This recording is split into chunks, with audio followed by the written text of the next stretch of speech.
Allah dan perempuan seluruh kelas marilah sama-sama kita hadiahkan Al-Fatihah buat Nabi Muhammad sallallahu alaihi wasallam serta para sahabat, para tabi'in, para tabi'in, ulama salafus salih, ulama-ulama kita, para kita, masyayikh kita, kenalan kita, ahli keluarga kita, ahli-ahli kita, sahabat-sahabat kita. Bismillahirrahmanirrahim.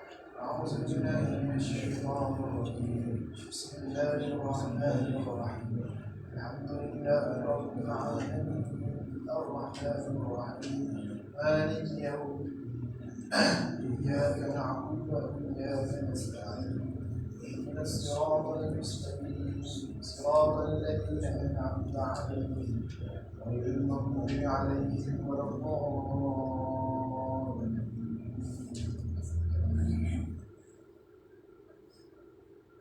بسم الله الرحمن الرحيم الحمد لله رب العالمين وبه نستعين على امور الدنيا والدين والصلاه والسلام على اشرف الانبياء والمرسلين وعلى اله وصحبه اجمعين. سبحانك لا علم لنا الا ما علمتنا انك انت العليم الحكيم. نويت التعلم والتعليم والتذكر والتذكير والنفع والانتفاع والافاده والاستفاده والحصل على التمسك بكتاب الله وسنة رسوله صلى الله عليه وسلم والدعاء إلى الهدى والدلالة على الخير ابتغاء وجه الله وفضله وثوابه سبحانه وتعالى. Alhamdulillah tuan-tuan dan puan yang dirahmati Allah Subhanahu wa taala sekalian, malam ini dengan izin Allah Subhanahu wa taala diberikan keizinan untuk kita sama-sama berkumpul terus mengaji, menuntut, belajar ilmu hadis, kitab Matan Al-Ma'an, hadis Ba'aduh yang disusun oleh Imam An-Nawawi rahimahullah ta'ala. Baik tuan-tuan, pertama sekali saya nak minta maaf sangat sebab saya selalu lambat. Masuklah hari ini sangat-sangat lambat pada saya. Saya lambat tadi, saya habis kerja tadi pukul 7 baru habis sampai rumah. Saya siap terus ke sini, kat sini pula di Batu Gendam ini jam pula tuan-tuan. Nak potong tak tahu nak potong celah mana dah. Kita nak edit, kalau kita naik motor kita boleh ciut-ciut sikit apa. Kita nak edit, jadi tak boleh nak ciut kan. Minta maaf, sangat-sangat minta maaf lah. Sangat-sangat minta maaf. InsyaAllah kita akan usahakan juga supaya hadir lebih awal lagi insyaAllah. Baik tuan-tuan, kita masuk pada hadis yang ke-14. Hadis ke-14. Betul tuan-tuan? Hadis 14 ni? Baik. Qala al-musannif rahimahullah ta'ala. Baik tuan-tuan, sebelum itu kita doakan semoga yang sakit Allah Ta'ala berikan kesembuhan, semoga yang sibuk Allah Ta'ala berikan kelapangan masa untuk hadir semua Allah Subhanahu wa ta'ala insyaAllah.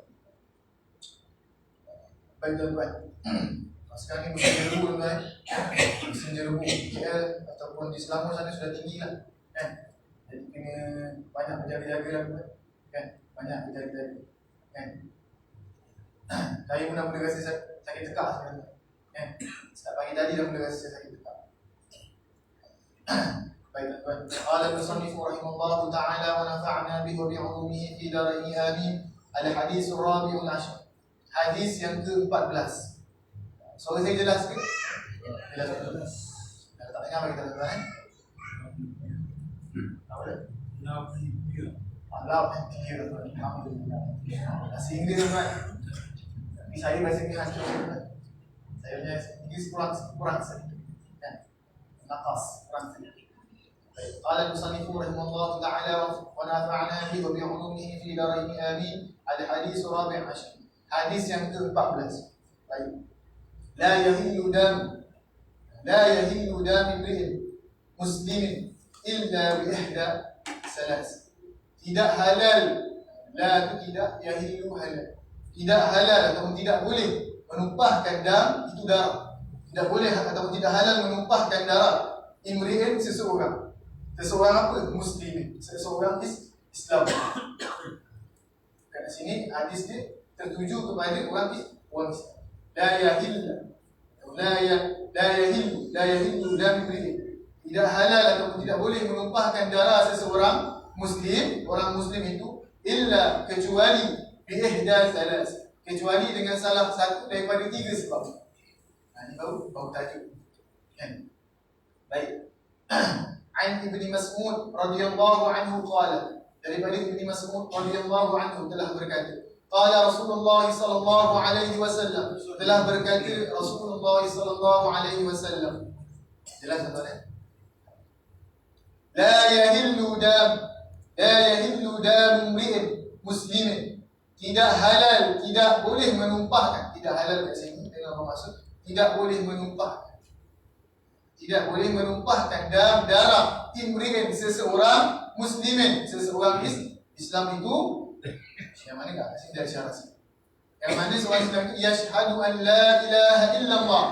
Kata Nabi SAW, yang mana orang Islam ini bersaksi bahawa tiada Tuhan yang layak disembah melainkan Allah. Wa anni Rasulullah, dan sesungguhnya aku, kata Nabi Muhammad SAW, Rasulullah, utusan Allah.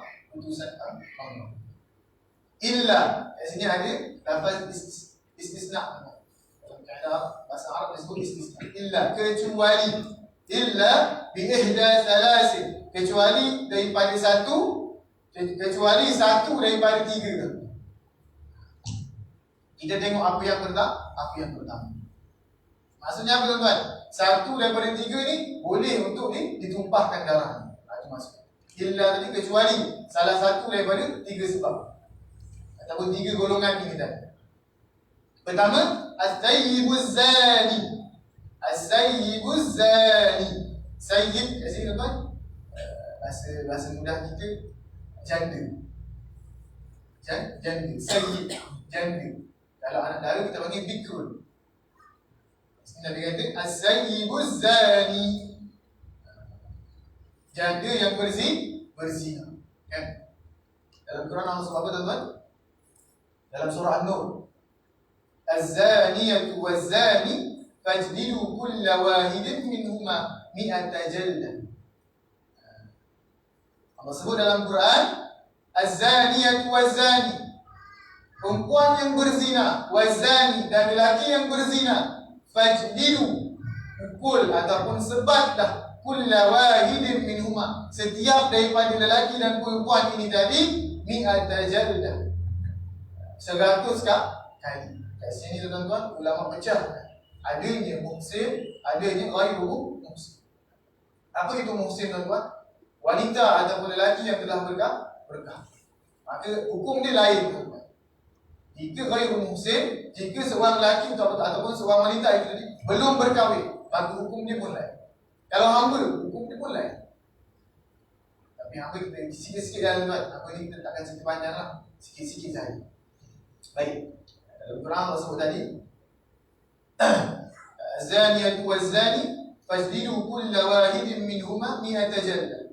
Kan? Perempuan yang berzina, lelaki yang berzina, maka sebablah setiap daripada lelaki dan perempuan ini tadi yang berzina tersebut dengan 100 kali sebatang. Ulama pecahkan muhsin dengan ghairu muhsin. Orang yang dah berkahwin dengan orang yang belum berkahwin. Maka orang yang berkahwin, ulama sepakat memberi hukuman dengan hukuman apa tuan-tuan?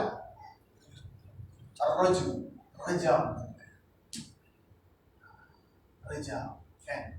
Rejam ni tuan-tuan bukan benda yang biasa-biasa lah tuan-tuan. Kan? Bukan rejam dengan tisu. Kan? Tidak tuan-tuan. Rejam dengan tisu mungkin sampai kiamat tak mati tuan. Kan? Rejam dengan batu. Kan? Rejam dengan benda yang boleh memati. Kan? Hukuman rejam ni pula tuan-tuan, tak boleh buat suruh-suruh. Kan? Dalam penjara tu buat rejam tadi tak. Dalam Quran Allah sebut mafhum dia. Kamu kena buat rejam, hukuman rejam zina tadi di depan khalayak ramai. Di depan orang-orang yang beriman supaya menjadi pengajaran kepada mereka. Tak boleh nak rejam suruh-suruh. Kan? Buat dekat kampung ni, orang kampung ni boleh lain-lain boleh tengok tak. Hukuman rejam itu harus disaksikan oleh semua orang yang beriman. Baik tuan-tuan. Satu lagi, hukuman bagi orang yang melakukan zina tapi belum berkahwin, maka 100 kali sebab. Sebab itu dalam Quran, dalam hadis Nabi sebut as-sayyibuz zani, janda yang berzina. Di sini termasuklah tuan-tuan lelaki yang berzina, lelaki yang dah berkahwin yang berzina. maka sama juga hukumannya akan direjam. Itu maksud Nabi, la yahillu damu mri'in muslimin illa bi ihda salasin.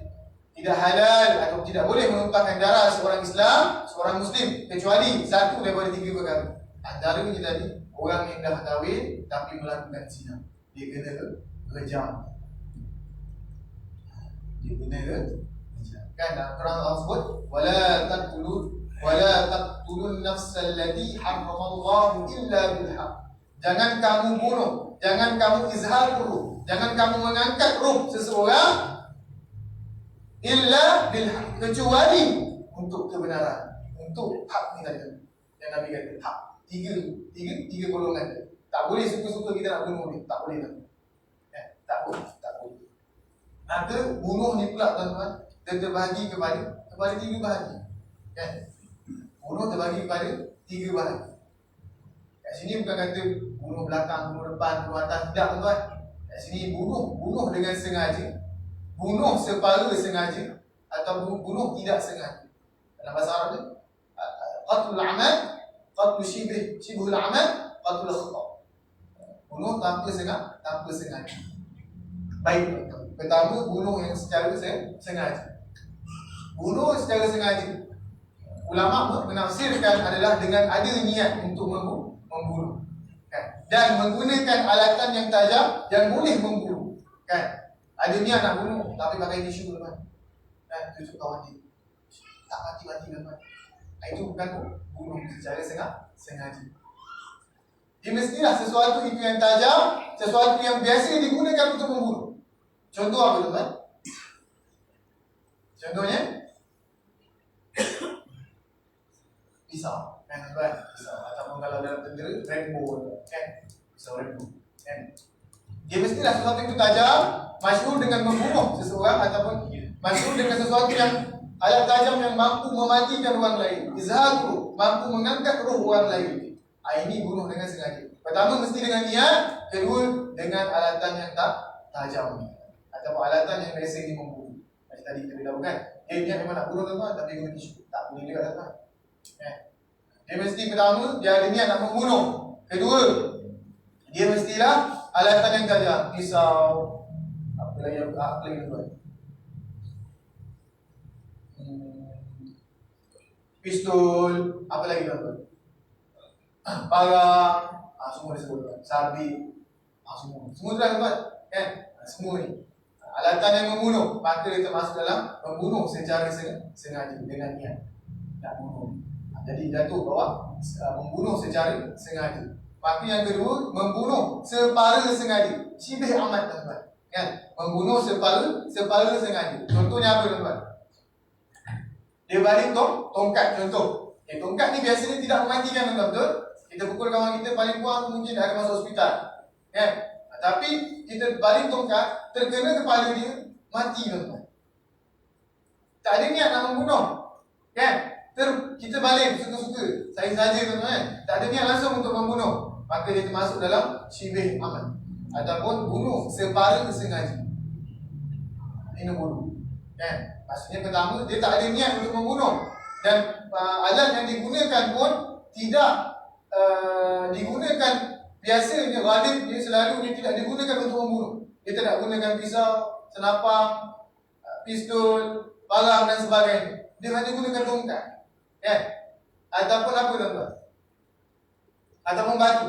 Kan? Baling batu. Kan? Terkena kepala. Maka termasuk bawah syibh amat. Bunuh separuh sengaja. Kalau orang tu mati, kalau orang tak mati, tak adalah bawa bunuh. Kan? Kebiasaan, ghalibnya, adatnya, orang yang baling batu terkena kepala, biasanya dia akan berdarah saja. Dia tak akan ada ghalibnya. Biasanya adatnya, dia tidak akan bawa kepada kematian. Kan? Dia bukan suatu alat yang tajam. Kan? Yang boleh terus bunuh. Jadi yang ketiga adalah bunuh. Kita panggil qatlul khata', bunuh tanpa sengaja. Kan? Contoh tuan-tuan, orang ni suka membunuh. Kan? Memang kerja membunuh. Kan? Jadi satu hari dia pergi membunuh. Kan? Dia bawa senapang. Kan? Jadi ataupun dia bawa anak panah. Kan? Jadi dia pergi ke hutan, maka dia nak tembak burung tu ataupun rusa tersebut. Ketika dia tembak, lalu pula Muhammad tengok. Kan? Lalu Muhammad tertembak Muhammad tengok. Maka Muhammad mati dengan sebab tembakan dia tadi. Dan dia langsung tak ada niat nak membunuh. Ataupun walaupun alatan yang digunakan untuk membunuh, tapi bukan niat dia untuk membunuh. Dia nak bunuh rusa. Lalu pula Ahmad naik motor di hutan kan, tertembak mati. Maka dia duduk bawah bunuh tanpa sengaja. Sama lah tuan-tuan, orang yang bagi menjala, kan, menjala ataupun ada kalau dulu dia guna tombak tu tekan dekat laut, contoh kan. Tiba-tiba ada pula orang tengah mandi, dia tak perasan kan, orang menyelam bawah kan, dia main menyelam bawah sampan. Orang tu sak terkena badan dia mati. Maka duduk bawah qatlul khata', bunuh tanpa sengaja kan. Melainkan kalau dia memang tahu bawah ada orang, itu duduk bawah dia. Tapi kalau dia tak tahu, dia masuk tercocok, ingat lagi kan, rupanya orang Ahmad, maka duduk bawah bunuh tanpa sengaja. Jadi dua bunuh ini tadi, bunuh secara sengaja dengan bunuh tanpa sengaja dikenakan diat denda. Dikenakan diat. Ada istilah denda atau kan. Jadilah kiraan dia berapa ekor unta ataupun dinar macam pula. Kemudian kalau bunuh secara sengaja, qatlul amad, bunuh secara sengaja ada. Pertama sama ada dia akan dikenakan qisas, iaitu dibunuh semua itu. Kan? Orang tu bunuh dia secara sengaja, maka boleh untuk keluarga dia, ahli keluarga menuntut untuk dia dibunuh. Ataupun dia dimaafkan dengan maaf daripada ahli keluarga si mati ataupun si jenazah tadi, dengan syarat kena bayar dia. Bunuh secara sengaja sama ada dia kena qisas, bunuh balik, ataupun dia kena bayar dia. Jika hati orang kan baru-baru ni, kalau baru ni sebelum ni ada kita tengok berlaku di negara Masalillah di Amerika, dia bunuh anak kan, orang tu bunuh anak. Maka ayah kepada budak ni tadi, apa dia buat tuan-tuan? Dia tak marah tuan-tuan, dia maafkan dan dia menerima segala takdir. Ada satu dia kan. Tapi kalau macam tu, dia dikenakan denda sahaja. Ada orang macam ni tuan-tuan, ada orang boleh memaafkan, ada orang tak boleh, mesti bunuh balas bunuh, darah dibalas dengan darah kan. Ada orang boleh memaafkan, ada masalah, tak apalah kan, tak ada masalah. Dia bergantung pada diri seorang tersebut lah tuan-tuan. Jadi bunuh secara sengaja tadi sama ada kena qisas ataupun diat, iaitu denda. Bunuh secara separa sengaja macam tadi, apa contoh tadi, nak baling tongkat kan, ataupun nak baling batu kena kepala kawan, tak ada niat nak bunuh pun kan, niat nak buang je kan, termati pula kan, termeninggal, maka duduk bawah separa sengaja, maka kena dia. Yang ketiga adalah qatlul khata', bunuh tanpa sengaja kan, nak tembak haiwan itu lalu pula Ahmad meninggal dunia, maka kena juga dia. Dan kalau kemalangan tuan-tuan, kemalangan kan, biasa kita tengok kan, orang kemalangan meninggal macam mana tuan-tuan? Dia duduk bawah apa tu? Kemalangan dari sebelum ni.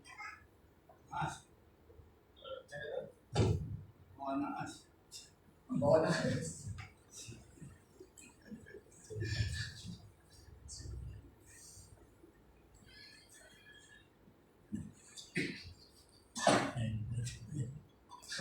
Orang kata duduk bawah nahas kan. Jadi dia duduk bawah kena dia. Sepatutnya orang yang meninggal, orang lain langgar dia meninggal, maka ahli keluarga dia boleh tuntut dia. Ini hukum Islam lah. Kan? Ini hukum Islam. Baik. Itu as-sayyibuz zani, janda ataupun orang yang dah kahwin yang berzina. Maka yang kedua kata Nabi SAW, wan nafsu bin nafsi, dan bunuh. Tadi dah tuan, saya dah syarah balik. Bunuh secara sengaja. Wan nafsu bin nafsi, membunuh tanpa hak. Tak ada keperluan pula, saja-saja nak bunuh orang. Niat bunuh, guna alat tajam untuk membunuh. Maka duduk bahawa an-nafsu bin nafsi, bunuh dengan sengaja. Kadang-kadang hobi dia suka bunuh orang. Duduk bahawa bunuh secara sengaja. Maka dua tadi hukum dia sama ada qisas, ataupun kalau dia dimaafkan, maka dia dikenakan dia dan dia. Jadi kadang-kadang berapa ribu unta ataupun berapa dinar emas. Yang ketiga, yang terakhirlah wadariku lidini al-mufariqu lil jamaah. Yang ketiga kata Nabi SAW, orang yang meninggalkan agama Islam, yang mufarraqah dan mufariq, berpisah daripada jemaah. Jemaah tu jemaah Islam. Maksudnya apa tuan? Orang yang murtad. Sama dam dia, darah dia halal. Bukan dan kita boleh bunuh kan tuan? Tak, dia minta kita bunuh dengan Muhammad Zat. Tak. Dia ada kaedah dia tuan. Pertama kita bagi nasihat tuan. Sebanyak 3 kali kita nasihat. Tak perlu juga nak nasihat sekali, tak perlu. Nasihat 2 kali, tak perlu juga. Nasihat 3 kali, tak perlu juga tuan-tuan. Gerah tuan. Barulah dia tu hukuman. 3 kali tuan-tuan. Jangan sekali terus bunuh. Tak, 3 kali. 3 kali. Habis 3 kali tak nak dengar juga. Baru dikenakan hukuman. Ini 3 darah yang halal untuk bukan untuk kita bunuh tuan-tuan, tapi halal dari segi Islam untuk dibunuh mengikut syarak. Dan kita boleh ikut suka-suka kita, kan? Ustaz dia berzina, kita bantai dia Muhammad, kan? Bawa pergi balai polis, pukul lagi Muhammad. Tidak. Hukuman itu tidak terjatuh pada kita. Hukuman itu ikut hukuman Allah. Kalau keluarga dia maafkan dia, tuan-tuan pukul dia, tuan-tuan yang kena tanggung. Kita boleh untuk benci kesalahan ataupun sifat buruk dia tuan-tuan, tapi kita tak boleh benci. Kita panggil fizikal dia tuan-tuan. Kita telah melukai fizikal dia. Kita boleh untuk membenci sifat dia, sifat busuk dia, sifat perangai dia yang masmumah, yang hina, yang terkeji. Boleh, tak ada masalah tuan-tuan. Tapi tak boleh kita kutuk ataupun kita menyakiti sifat fizikal dia. Melainkan dengan syarak. Syarak benarkan, baru boleh. Bukan kita yang kena hukum dia tuan. Ada aturan daripada syarak. Tak boleh lah. Syarak kata, okey dah boleh hukum bunuh. Kita orang mati sampai mati. Tak. Kan? Sekarang kita tengok banyak dalam tuan kan? Itu banyak. Kadang-kadang mungkin hilang sabar dan betul kan? Kadang-kadang sampai hilang sabar kan? Tengok orang-orang yang melakukan perbuatan yang keji tuan kan? So kita tak dijauhkan daripada segala kita punya jemaah lah, kita punya keluarga dan sebagainya, insyaAllah. Baik. Jadi kita baca sikit lah. Itu dah boleh. An Ibn Mas'ud, daripada Ibn Mas'ud radhiyallahu anhu qala قال رسول الله صلى الله عليه وسلم لا يحل دم امرئ مسلم يشهد ان لا اله الا الله واني رسول الله الا باحدى ثلاث. Yang pertama, as-sayyibuz zani. Tidak halal darah seorang Islam ataupun darah seorang Muslim itu tadi, yang mana dia mengucap 2 kalimah syahadah, dia bersaksi bahawa Allah adalah Tuhan, dan Tuhan melahirkan Allah, dan dia bersaksi Nabi Muhammad itu adalah utusan Allah, kecuali dengan salah satu daripada 3 perkara tersebut. Pertama adalah as-sayyibuz zani, orang yang dah berkahwin tapi berzina. Orang yang dah kahwin tapi berzina. Tak kisah lelaki atau perempuan, tetap kena rejam. Kalau dia belum kahwin, bayi bermuhsin, dia kena sebat 100 kali dulu. Wan nafsu bin nafsi, kan? Bunuh secara sengaja. Maka bunuh terbagi kepada 3. Bunuh secara sengaja, bunuh separa sengaja, dan bunuh tanpa sengaja. Bunuh secara sengaja dia akan diqisas, dibunuh balik ataupun dikenakan dia denda. Bunuh secara sengaja, maka dia akan dikenakan dia. Kan? Tadi kita beritahu dah, baling tongkat, baling ataupun baling buku tuan. Kan? Baling buku, tiba-tiba dia baling buku ke kawan dia meninggal tuan. Kan? Kawan dia meninggal. Maka sebab dia baling dari kawan dia meninggal, maka duduk bawah syibh yang mati. Kan? Jadi dia dikenakan dia. Yang ketiga adalah khata. Qatlul khata. Bunuh tanpa sengaja. Kan? Nak tembak rusa. Kan? Pergi berburu, nak tembak rusa, nak tembak apa lagi yang ada kat hutan tuan-tuan. Kan? Binatang-binatang yang halal dimakanlah tuan-tuan. Kan? Bukan tembak khinzir. Kan? Nak tembak rusa dan sebagainya. Maka kita tembak manusia. Manusia yang Muslim tuan-tuan. Maka dia dikenakan dia. Yang ketiga kata Nabi SAW, "Wadariku lidini al-mufariqu lil jamaah." Dan yang ketiga adalah orang yang meninggalkan agamanya Islam, al-mufariqu lil jamaah, yang mana dia keluar, mufarraqah. Kan selalu sebut mufarraqah, orang yang keluar daripada solat. Tapi al-mufariq di sini adalah orang yang keluar daripada jemaah Islam. Maka kita panggil sebagai murtad. Maka kaedah orang yang murtad tadi, maka kita akan beri nasihat selama 3 kali dulu. Ya, tidak akan terus dibagi orang murtad terus bunuh, tidak. Bagi 3 kali nasihat, tak perlu juga baru dihukum bunuh. Itu pun bukan kita yang beri hukuman, tapi syarak yang bagi. Baik tuan-tuan. Sikit tuan-tuan ni, sikit daripada syarah kitab ni lah, sedikit. Daripada hadis, kan? Warada fil hadis aidan. Kata Nabi SAW, ihzaruz zina. Ihzar ni peringatan tuan-tuan. Tahzir, peringatan. Tak ada dalam kitab tuan-tuan Tak ada dalam kitab syarah kepada hadis 40. Ihzaruz zina. Jauhilah, tinggalkanlah. Jangan dekati langsung. Ihzaruz zina. Tinggalkan zina. Fa inna fihi sittah khisal. Maka sesungguhnya fihi, pada zina tersebut, sittah khisal, ada 6 ikatan. Salasatun fid dunya wa salasatun fil akhirah. 3 di dunia, 3 di akhirat, kata Nabi SAW. Maka kita tengok apa itu 3 di dunia dan apa itu 3 di akhirat. Fa ammal lati fid dunya, dan ada pun di dunia ini, fa innahu yuzhabul baha minal wajh.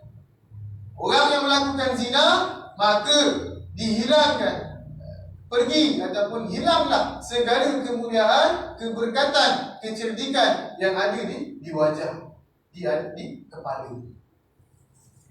Ini kata Nabi Muhammad SAW. Orang yang buat zina, maka hilanglah keberkatan, hilanglah kecerdikan, hilanglah keberkatan pada wajah.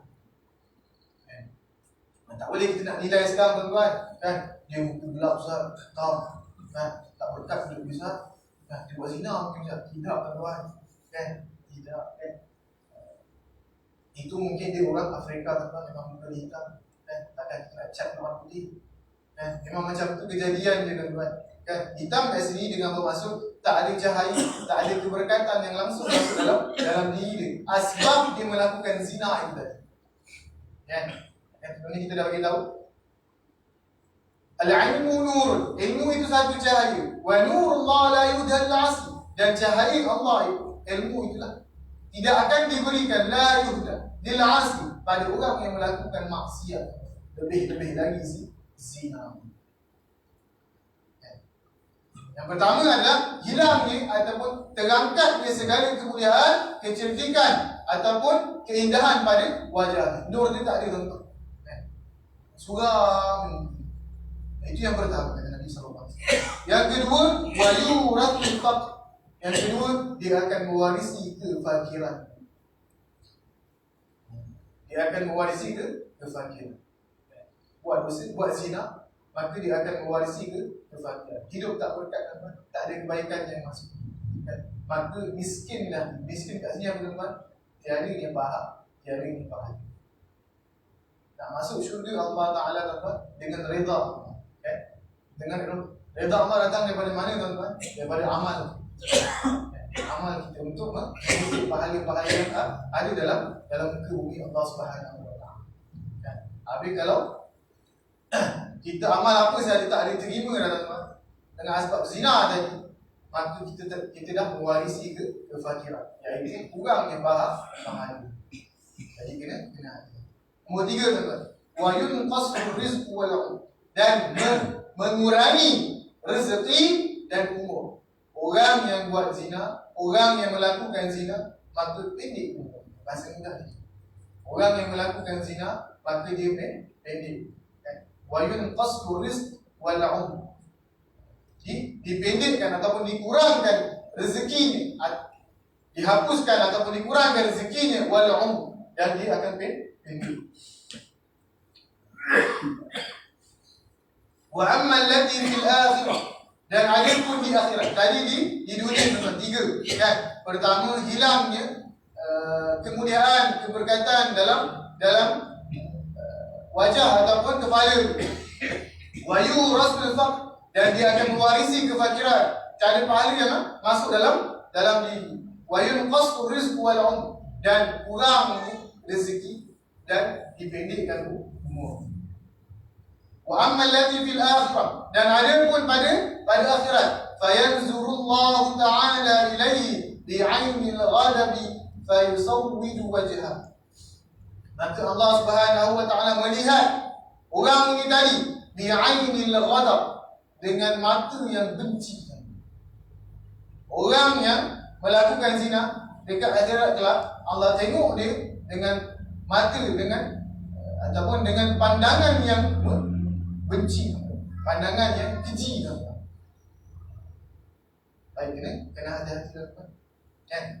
Fayanzurullahu ta'ala ilaihi bi'ainil ghadab, dengan pandangan yang ghadab, pandangan yang marah, pandangan yang hina, kan. Fayuzawwidu wajhahu, maka Allah Subhanahu Wa Ta'ala akan menghilangkan keberkatan daripada wajah. Jadi gelap, suram.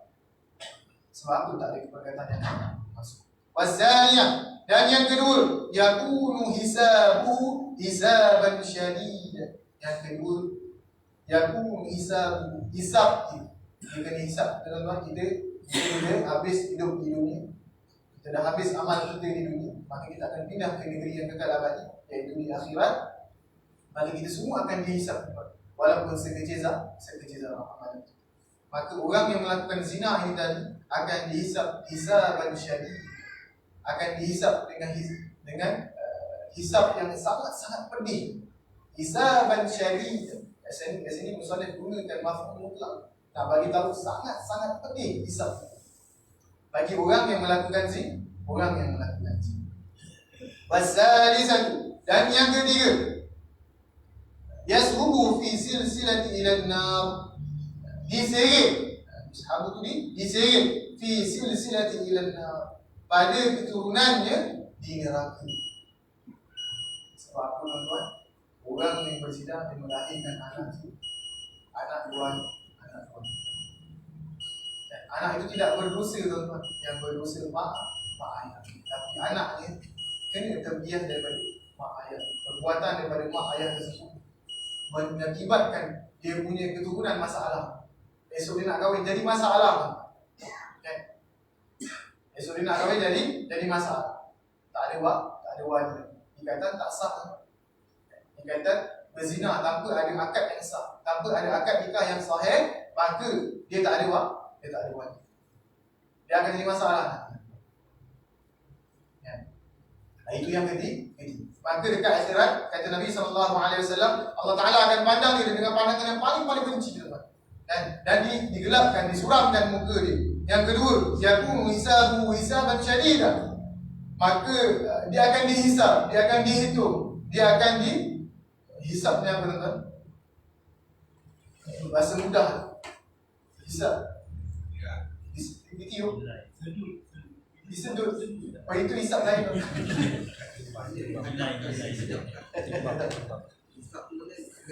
Dikira aman. Ya, dikira ataupun dihadapkan. Bukan hisab tadi tu kan. Hisab boleh dan sebagainya.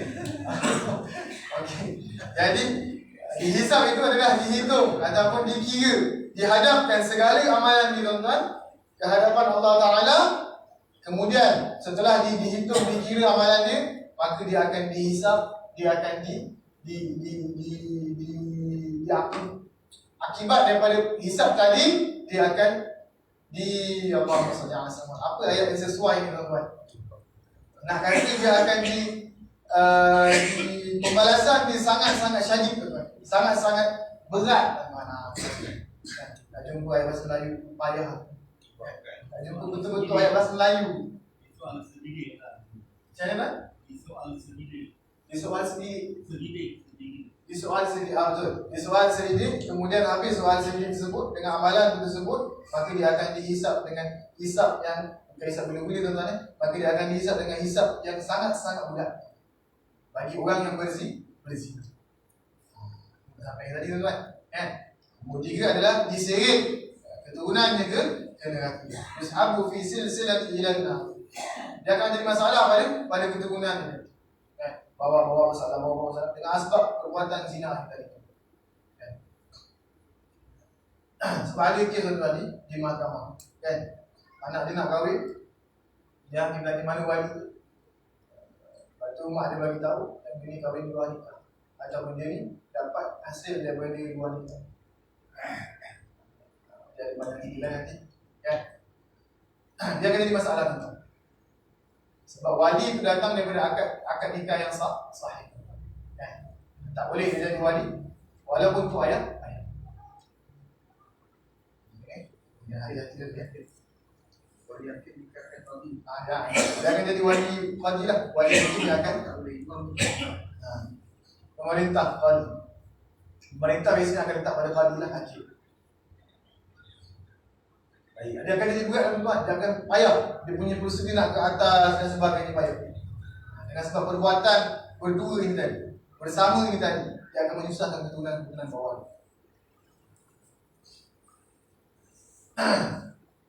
Baik tuan-tuan. Rawahul Bukhari rakam 6878 wa Muslim rakam 1674. Ini kalau tuan-tuan ada kitab Sunan Sittah, tuan-tuan boleh rujuk dalam kitab Sunan Bukhari. Nombor hadis 6878. Tuan-tuan ada Sunan Muslim, tuan-tuan rujuk 1676. Ini hadis muttafaq alaih. Diriwayatkan oleh Imam Bukhari dan diriwayatkan juga oleh Imam Muslim. Bila ada dua Imam Bukhari dan Imam Muslim, maka kita panggil dia muttafaq alaih. Disepakati bersama. Maksud tak ada keraguan pada hadis ini. Tak boleh nak pertikai tuan-tuan. Ini bukan hadis wari, hadis yang asing dan sebagainya. Baik tuan-tuan, kita buka 1 minit tuan-tuan. Jika ada yang nak ditanyakan, insyaAllah. Dalam hadis ni, berzina. Jadi antara lelaki dan perempuan. Yang pula sekiranya lelaki perempuan dan perempuan. LGBT masuk tak dalam berzina.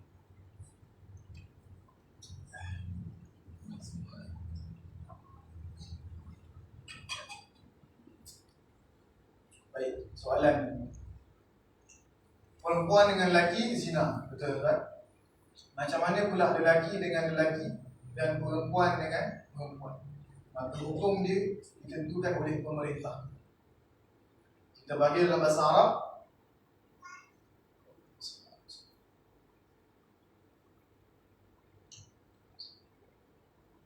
Ada boleh bantu saya tuan-tuan? Dia ada hukum yang namanya pemerintah yang menentukan hukum tersebut.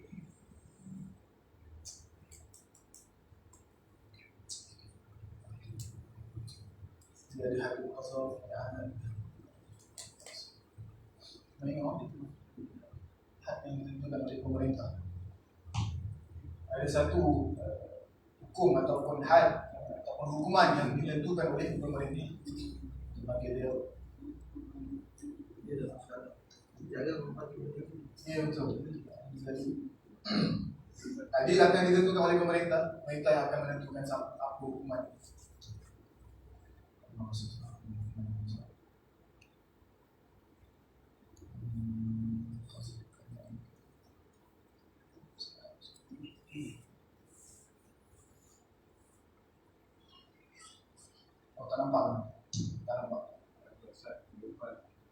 InsyaAllah. Kalau saya ingat insyaAllah minggu depan saya akan beritahu. Dia ada satu sebutan dalam bahasa Arab yang mengatakan hukuman itu ditentukan oleh pemerintah.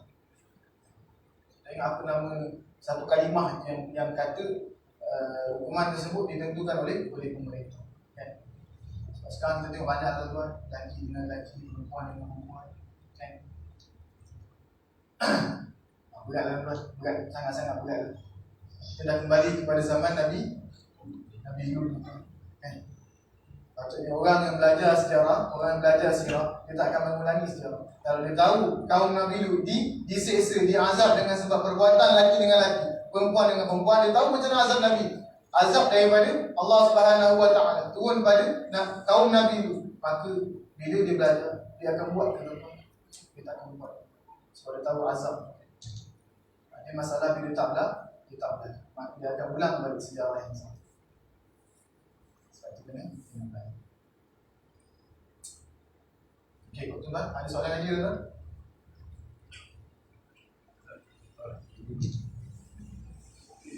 Bagi orang yang besar, dia bagi ilmu dia. Bila kali? Kali pertama dengan kali kedua tu berlaku masa dan dia punya nak bagi dia Ada setengah pandangan yang mengatakan cukup 3 hari saja. ya. 3 hari, maksudnya hari pertama dah nasihat, hari kedua dah nasihat, hari ketiga dah nasihat, tak perlu juga. Boleh 3 hari. Tapi atas budi bicara, ada yang buat lebih sedikit bagi dia masa. Kadang-kadang dia keliru, sebab terlalu terpengaruh dengan rakan sebaya, contoh orang-orang yang dekat dengan dia. Sebab selalu bergaul dengan orang-orang yang macam tu, maka dia akan terkesan. Maka dia akan diberi nasihat sikit yang macam tu. Paling dekat adalah 3 hari lah. Lebih tak ada. Dia akan diberi masa lah. Tidak 3 hari sah tu tak cukup. 3 kali dalam tempoh 3 hari tu lah. Ataupun ada setengah pendapat lebih. Tapi kita bila terlalu berwenang-wenang ataupun terlalu bersenang-senang dengan agama, kan? Kita tengok ramai orang keluar Islam tak ada apa-apa, kan? Tak ada apa-apa efek. Bahkan di negara Indonesia tuan, kita tengok orang boleh beragama lebih daripada satu. Tanya apa? Agama apa? Islam. Saya Islam, Kristian, Majusi. Okey. Itu pula semua tinggi-tinggi sama. Kan? Tapi macam mana solat? Solat. Kan? Di Indonesia tuan, boleh lebih daripada satu agama. Berat sangat. Kita minta jauh lah, kita minta jauh daripada pandangan-pandangan yang kata boleh lebih daripada satu agama. Kita di Malaysia, saya tak rasa ada lagi lah yang lebih daripada satu agama, kan? Yang sesat tu banyak lah. Sesat tu banyak. Cuma dia kepercayaan macam tu lah. Dia tak ada gabungkan ni dengan ni. Ada saya ada 2 agama, 3 agama, 4 agama. Yang 9 tak dijauhkan oleh Allah Subhanahu Wa Taala. Baik, ada soalan lagi tuan?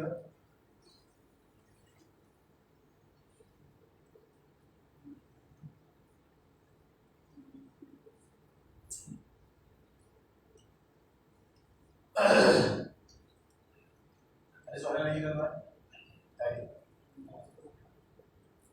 Semua dah ngantuk tuan.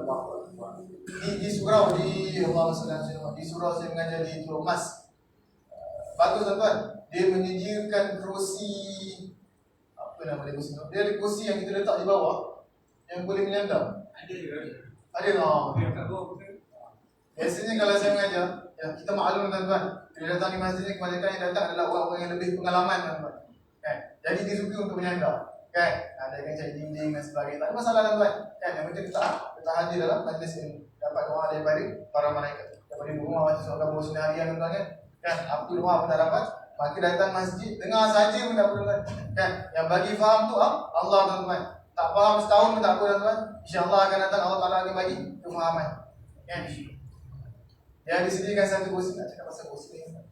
Satu kursi tu saya tengok sebelum kelas, sebelum saya naik di atas meja ataupun atas meja tu, atas kursi, sebelum saya duduk atas kursi tu, kalau ni atas meja berat kan, saya duduk, sebelum saya duduk atas kursi tu, dia dah susun atas kursi depan tu, dia dah susun. Jadi bila ada orang pengalaman masuk, dia akan duduk kursi. Cantik tu. Kita Kita tengok pun sedap. Dah rasa macam kat sekolah tu. Yang berdiri depan-depan. Kan? Sebab kadang jauh suara tu agak besar gitu kan. Kadang jauh tu susah nak dengar. Mak dia pula ajak macam suram-suram sikit tu kan. Jadi dia kena dekat-dekat. Kan? Macam masjid kan ada masalah tu kan. Mak buka sampai ke background dengar. Kan? Tak payah datang tu background boleh dengar kan. Tapi kuranglah keberkatan dia. Kan? Datang lebih banyak berkat. Berapa lebih dia dekat. Lebih mudah masuk ilmu. Lagi jauh, lagi susah nak masuk. Lebih dekat, lagi senang masuk. Tapi Ustaz, saya di depan Ustaz dah setahun tak faham-faham Ustaz. Dah setahun saya di depan Ustaz ni. Duduk menada. Semua Ustaz cakap keluar ilmu, semua saya dah hiruk dah. Kan? Tak masuk-masuk ke Ustaz? Sabar. InsyaAllah Allah Ta'ala yang bagi faham dengan saya. Tuan-tuan mesti faham? Tidak. Allah Ta'ala sendiri yang akan bagi tuan-tuan faham. Kan? Tak kisah tuan-tuan, tua ke muda. Kan? Kalau Allah Ta'ala nak bagi dia faham, tetap dia akan faham. Ada je orang muda tuan-tuan yang datang tak faham-faham. Kan? Aku Ustaz ajar. Daripada awal sampai habis. Tak faham langsung.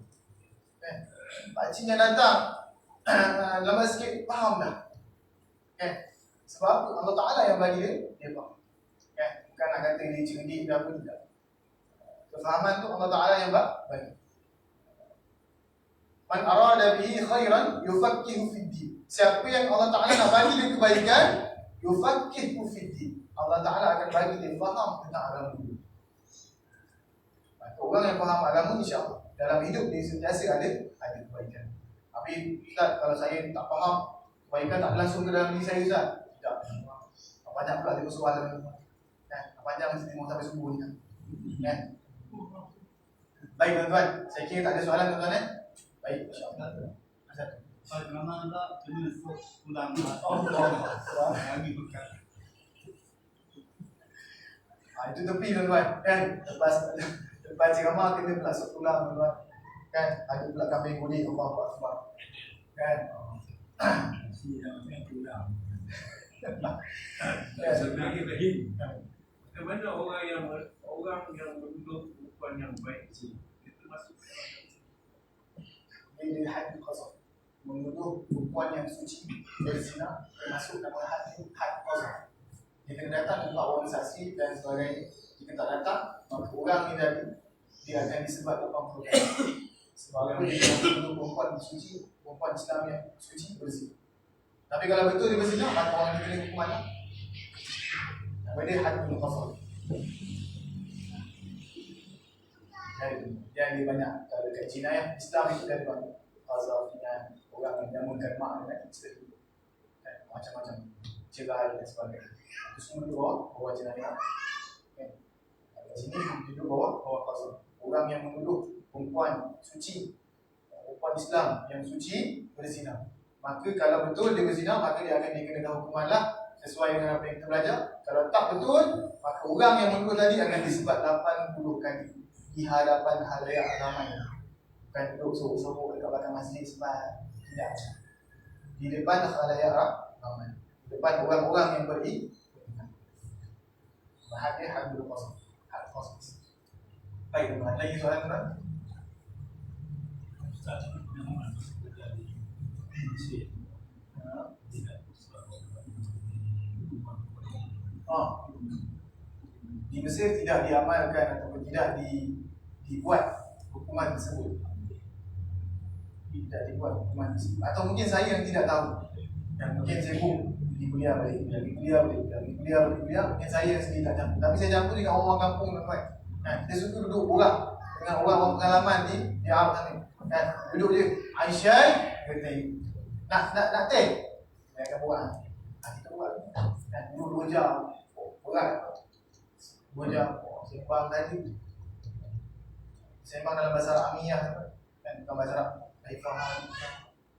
Alhamdulillah ana bil khair. Tidak tempat kita sebut amili. Jauh tuan, boleh cerita panjang tuan. Kan? Ini pula saya belajar bahasa Arabiyah dekat setahun tuan. Saya belajar dengan guru tuan, tidak. Kita belajar dengan orang kampung-kampung tuan. Lepak dengan pakcik-pakcik kan. Amu-amu tu, orang pakcik-pakcik tu kan, duduk dengan sebaya-sebaya kita kan, sama-sama belajar di Azhar. Kita borak. Orang yang belajar daripada Korea datang, daripada China datang, kita buat sama-sama kami Ada setengah kalau Afrika atau Indonesia dia suka cakap bahasa Busa. Bahasa Busa ni kaifa haluka. Kan? Kalau bahasa Amir tak sebut kaifa haluka. Amile. Okay guys? Dia jawab kan? Dari cerita lain lah. Kan? Dari cerita lain. Tapi sepanjang pengalaman saya di Mesir, saya tak nampak lagi lah ada hukuman tersebut dilaksanakan. Di Mesir pun di Masjid Sayyidina Husain tu ada syiar. Ada fahaman syiar. Sebab ada ni Sayyidina Husain, makam Sayyidina Husain. Sayyidina Husain tak panjang mana. Okay. Baik, ada soalan lagi tuan?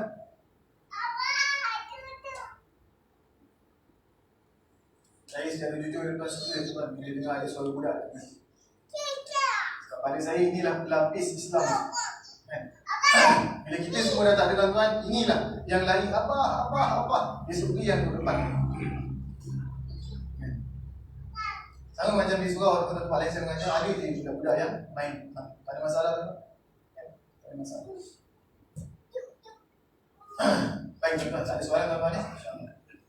Mana yang ramai-ramai datang bawa anak saya juga tuan. Dan tempat asuhan tadi. Tak ada masalah tuan. Baik tuan, kalau tak ada insya-Allah kita jumpa pada minggu hadapan insya-Allah. Izinkan Allah Subhanahu wa taala untuk dengan bacaan. A'udzubillahi minasyaitonir rajim. Bismillahirrahmanirrahim. Alhamdulillahi rabbil alamin wassalatu wassalamu ala asyrafil anbiya'i wal mursalin wa ala alihi wa sahbihi ajma'in. Allahumma anfa'na bima 'allamtana wa 'allimna ma yanfa'una wa zidna 'ilma. Allahumma anfa'na bima 'allamtana wa 'allimna ma yanfa'una wa zidna 'ilma. اللهم انفعنا بما علمتنا وعلمنا ما ينفعنا وزدنا علما وصلى الله على سيدنا محمد وعلى آله وصحبه وسلم والحمد لله رب العالمين. السلام عليكم ورحمة الله تعالى وبركاته.